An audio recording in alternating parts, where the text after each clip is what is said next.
আপনারা জানেন যে জাপান থেকে সিঙ্গাপুর এয়ারলাইন্সে ডক্টর ইউনূস ফিরেছেন এবং এই সিঙ্গাপুর হয়ে তিনি ফিরেছেন ঢাকায়, এবং সিঙ্গাপুরে কথা ছিল তিনি একটা স্টপ ওভার নেবেন এবং মিটিং হবেন, কিন্তু শেষ মুহূর্তে এই বৈঠকের প্ল্যানটি ক্যান্সেল করা হয় এই কারণে যে দেশের বাইরে এই মিটিংটা নিয়ে হয়তো অনেক বেশি সমালোচনা হতে পারে, কিন্তু একেবারে হতাশ হওয়ার কিছু নেই।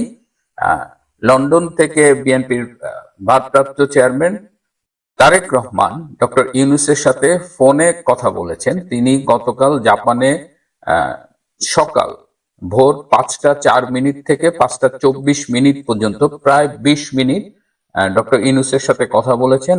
এটা ছিল একটা কনফারেন্স কল। সেই কলে বিএনপির আরো একজন নেতা এবং বিএনপি এবং জামাতের দুজন নেতা সংযুক্ত ছিলেন। তার জামাতের দুজনের একজন আবার আইটি এক্সপার্ট হিসেবে সংযুক্ত ছিলেন। তো সেখানে তারেক রহমানের সাথে ডক্টর ইউনূসের যে কথাটা হয়েছে সেটা বলা যায় যে এক ধরনের খুব হট টক হয়েছে। তারেক রহমান ডক্টর ইউনূসকে জিজ্ঞেস করেছেন যে যখনই তিনি দেশের বাইরে আসেন তিনি কেন বিএনপিকে নিয়ে এই ধরনের কথা বলেন এবং বিএনপিকে বিতর্কিত করার, সমালোচিত করার চেষ্টা করেন, এবং তিনি কেন দেশে থাকতে একরকম কথা বলেন এবং বিদেশে থাকতে আরেক রকম কথা বলেন, এবং আরো অনেক কিছুই বলেন যে এই যে ডিসেম্বরের মধ্যে বিএনপি নির্বাচন চাচ্ছে, এটা সম্পর্কে তারেক রহমান বলে আমরা কি কোনো অন্যায় উদ্যোগ করছি। তিনি ডক্টর ইউনূসকে স্মরণ করিয়ে দেন যে ডক্টর ইউনূস আপনি সবকিছু ভুলে যাবেন না। এছাড়াও তারেক রহমান আরো বলেন যে আপনি বাংলাদেশের রাজনীতি, আঞ্চলিক রাজনীতি এগুলো সম্পর্কে কতটা ধারণা রাখছেন বা কতটা বুঝতে পারছেন, এবং কেন আপনি নির্বাচন নিয়ে এই টাল বাহানা করছেন।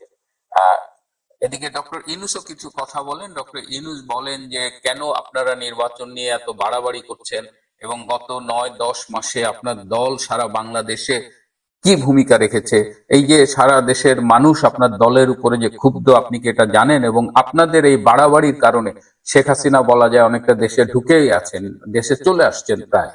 তো এবং তিনি আরো একটি কথা বলেন যে এই যে জুলাই আগস্টের যে আন্দোলন, সেখানে আপনাদের চেয়ে জামাত শিবিরের অনেক বেশি ভূমিকা ছিল, তারা তো নির্বাচন নিয়ে এত লাফাচ্ছে না, আপনারা কেন এত লাফালাফি করছেন।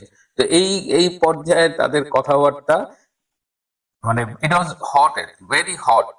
তো এক পর্যায়ে তারা ডিসিশন নেয় যে ঠিক আছে ডক্টর ইউনূস বাংলাদেশে ফিরে এলে 2রা জুন দ্যাট ইজ আগামীকাল সোমবার বিএনপির সাথে তিনি বৈঠকে বসবেন। সুতরাং এই আপনারা সবাই জানেন যে বিএনপির সাথে 2 তারিখে ডক্টর ইউনূসের মিটিং। তো এই মিটিং এছাড়াও তারেক রহমান আরো বেশ কিছু ক্ষোভ প্রকাশ করেছেন যে কেন তার অ্যাপয়েন্টমেন্ট পাইতে বিএনপিকে এত ওয়েট করতে হয়, তিনি কেন বিএনপিকে অ্যাপয়েন্টমেন্ট দেন না, আবার তিনি যখন বিপদে পড়েন তখন বিএনপিকে ডাকেন। এই ধরনের কথাবার্তা হয়েছে। তো আগামীকাল 2 তারিখে কি মিটিং হবে এখন। এদিকে বিএনপির নেতা গয়েশ্বর চন্দ্র রায় গতকাল দেখলাম যে তিনি একটি বক্তৃতায় বলেছেন যে আমরা সম্ভবত মানুষ চিনতে ভুল করেছি ডক্টর ইউনূসের ব্যাপারে। অনেকের বিএনপি অনেক নেতার কথাবার্তায় মনে হচ্ছে যাদের ইউনূস মোহটা কেটে গেছে বা অ্যাটলিস্ট ক্ষতিগ্রস্ত হয়েছে। এদিকে বিএনপির আরেক নেতা সালাউদ্দিন আহমেদ তিনি কন্টিনিউয়াসলি বলছেন এবং তিনি এই 2 তারিখের মিটিং সম্পর্কে বলেছেন যে ডক্টর ইউনূস হয়তো আরেকটা মূলা ঝুলাইছে আর কি। তো এই যে পারস্পরিক অবিশ্বাস জন্ম নিয়েছে, যদিও বিএনপির আমি বারবার বলেছি যে বিএনপির 4 নেতা 4 রকমের কথা বলে এবং এদের আসল পলিটিক্যাল স্ট্যান্ডটা কি বা আদৌ কোনো ফার্ম পলিটিক্যাল স্ট্যান্ড আছে কি না এটা নিয়ে কিন্তু সন্দেহ পোষণ করবার যথেষ্ট কারণ আছে।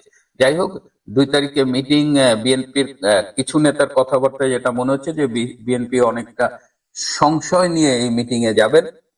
এবং আপনারা খেয়াল করেছেন গতকাল থেকে একটা তারিখ ঘুরছে ফেসবুকে যে 2026 সালের 11ই ফেব্রুয়ারি নির্বাচন হবে, এরকম একটা তারিখ ঘুরছে। কিন্তু আমি বিগত, এবং 11ই ফেব্রুয়ারি ওই দিন বুধবার, কিন্তু আমি বিগত দিনের নির্বাচনী তারিখগুলো বিশ্লেষণ করে দেখলাম যে অধিকাংশ নির্বাচন হয় সাধারণত রবিবারে, একটি নির্বাচন দেখলাম 4টা নির্বাচনে, একটা হলো সোমবারে। সুতরাং বুধবারে সাধারণত নির্বাচন হয় না, এবং এটি আবারও বলছি যে এটি একটি ভুয়া, এরকম কোনো সিদ্ধান্ত কোনো লেভেলেই হয়নি। কিন্তু এই 11ই ফেব্রুয়ারি বলে আবার ওই যে বাজার অ্যাসেস করা হচ্ছে, কিন্তু মানে ব্যাপারটা এরকম হয়ে গেছে এখন প্রেস্টিজ ইস্যু আর কি। 31শে ডিসেম্বরের মধ্যে নির্বাচন দিতে হবে, আর এক পক্ষ বলছে না, দরকার 1 তারিখে দিব জানুয়ারি, তবু 31-এর মধ্যে দেব না। তো এরকম একটা টাগ অফ ওয়ার চলতেছে রাজনীতিতে। কিন্তু এর আড়ালে যেটা আমি বারবার বলছি, যে বিএনপি এবং ডক্টর ইউনূস পন্থী যারা আছে তাদের মধ্যে একটা সমঝোতা হলে নির্বাচনের তারিখ নিয়ে কোনো সমস্যা হওয়ার কথা না।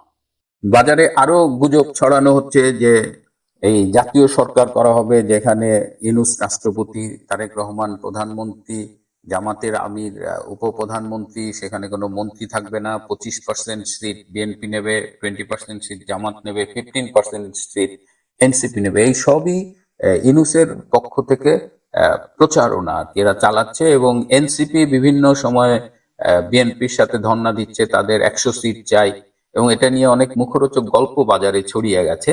তো এনসিপির হাসনাত আব্দুল্লাহ আবার দেখলাম ফেসবুকে স্ট্যাটাস দিয়ে বলছে যে তারা কখনোই এই সিট বন্টনের জন্য বিএনপির কাছে যায়নি। যখন হাসনাত আব্দুল্লাহ এটা বলে, তখন আমরা বিশ্বাস করি যে তারা অবশ্যই বিএনপির কাছে গিয়েছিল, কারণ এর আগে আপনারা জানেন যে ক্যান্টনমেন্টেও সেনা প্রধানের কাছে এই সিট বন্টনের নিয়ে গিয়েছিল, যে এনসিপি কে এরকম 100টা সিট দিতে হবে। পরে সেটা নিয়ে এমন মিথ্যাচার করলো, এবং এবারও তারা বিএনপির কাছে গিয়েছিল 100 সিট নিতে, এবং বিএনপির এক নেতা তাদের বলেছিল ঠিক আছে আমাদের লিস্ট দাও 100 সিটের, তোমাদের ক্যান্ডিডেটের নাম দাও। তারা দিতে পারেনি, তারা বলছে আমরা নিয়ে আসিনি। তখন বলছে আসো বসি আমরা, বলো আমরা লিখি। তারা সর্বমোট 13 জন ক্যান্ডিডেটের নাম দিতে পেরেছিল, তার মধ্যে 2 জনের আবার আসন ভুল ছিল। তো এই হলো এনসিপি। হ্যাঁ, তারা মানে নানা রকমের এই ডক্টর ইউনূসের প্রশ্রয়ে নানা রকমের চাওয়াজ তৈরি করতেছে, রাজনীতিতে কনফিউশন তৈরি করতেছে। তো এই অবস্থায় আমরা দেখি কালকে বিএনপি আবার কোন মূলা তাদের সামনে দেখতে পায়, এবং ডক্টর ইউনূস বিএনপিকে নিয়ে আবার কি খেলা খেলে। কিন্তু আমি যতদূর জানি যে নির্বাচন ডিসেম্বরের আগেই হবে, এবং সেই নির্বাচন ডিসেম্বরের আগে হবে। যদি ডক্টর ইউনূস ডিসেম্বরের আগে নির্বাচন না দিতে পারেন, তাহলে হয়তো ডক্টর ইউনূসই থাকবেন না, কিন্তু নির্বাচন ডিসেম্বর 31-এর মধ্যে হবার সম্ভাবনা অনেক বেশি।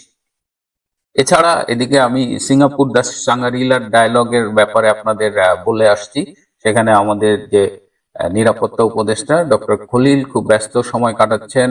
তিনি ইতিমধ্যে গার্জিয়ান পত্রিকায় একটি সাক্ষাৎকার দিয়েছেন পরশুদিন, যেটি যে কোনো দিন পাবলিশ হবে।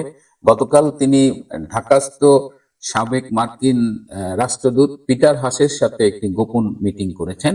আবার এদিকে আরাকান আর্মি নিয়ে আরো কিছু ডেভেলপমেন্ট আছে। জানেন যে এই আরাকান আর্মি নিয়ে বাংলাদেশ আর্মির একটা অবস্থান ছিল। এখন বাংলাদেশ আর্মির এক অংশ দীর্ঘদিন ধরে দাবি করে আসছিল যে পুরা কক্সবাজার এলাকাটা মিলিটারি অপারেশন জোন হিসেবে ডিক্লেয়ার করা হোক। তো এখন সরকারের উচ্চ পর্যায়ে এবং আর্মিতে এই সিদ্ধান্তটা হয়েছে। সম্ভবত ওই এরিয়াটাকে মিলিটারি অপারেশন জোন হিসেবে ঘোষণা করা যেতে পারে, এবং এটা ঘোষণা মানে হলো সেক্ষেত্রে বিজিবি আর বর্ডার গার্ডের ইনচার্জে থাকবে না, তারা বর্ডার থেকে সরে আসবে, এবং আর্মি বর্ডার যেমন নিয়ন্ত্রণ করবে, পুরো এলাকাটা নিয়ন্ত্রণ করবে। এবং তারা এখন যেটা হচ্ছে যে করিডোর নামে আর করিডোর দেওয়া হচ্ছে না, কিন্তু করিডোরের যা কিছু ফ্যাসিলিটিস তা হয়তো পুরোটাই দেওয়া হবে। এখন আর্মি ওখানে থাকলে কতটা সীমান্তকে কিভাবে কন্ট্রোল করতে পারবে, সীমান্ত বরাবর যে অপরাধগুলো হতো সেগুলো কিভাবে কন্ট্রোল করতে হবে, সেগুলো নিয়েও কথাবার্তা হচ্ছে। সেগুলো আসলে দেখার বিষয়।